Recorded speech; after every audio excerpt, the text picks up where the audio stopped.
Welcome to another Foolish Thoughts episode. This is Joseph Barone, aka A Fool for Learning, your training and learning consultant. Our foolish thought for today is Lunch and Learn, Part 1.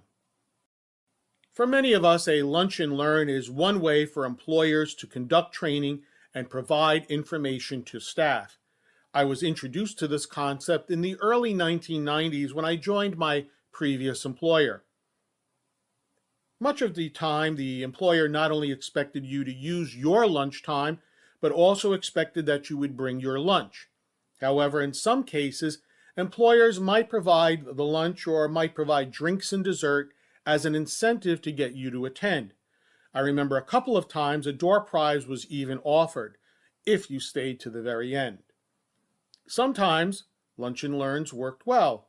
Sometimes they backfired as the staff came, grabbed something to eat, and headed out the door before the presentation got out of way. No matter how it may have operated or operates or your experiences in your organization, the November 2023 issue of TD Magazine had an article written in it by a Megan R. Bell entitled No Soggy Lunch and Learns.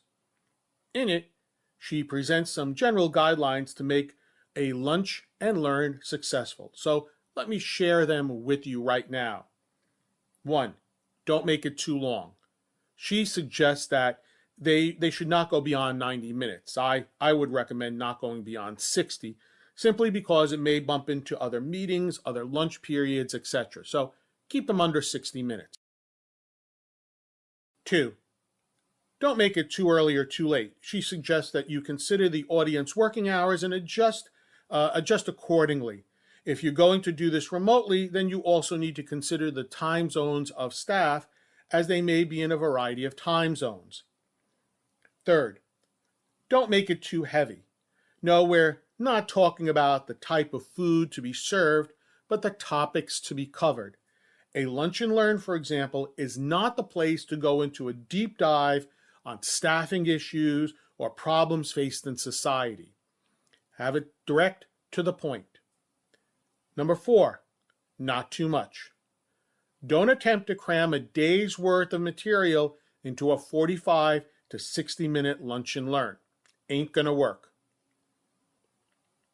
Number 5, too little. Don't do a lunch and learn if sending an email or recording a short podcast with the information would be better and simpler. Hopefully, if you ever must put together a lunch and learn, I've given you something to think about and consider in order to make it a success. If you learned something from this episode, please take a moment to like, comment, or subscribe. And to learn more about A Fool for Learning and how I can assist you and your organization with an appropriate learning solution to meet your business needs, please visit my website at afoolforlearning.com. This is Joseph Barone, the CEO of A Fool for Learning, signing out. Remember, learn, perform, succeed.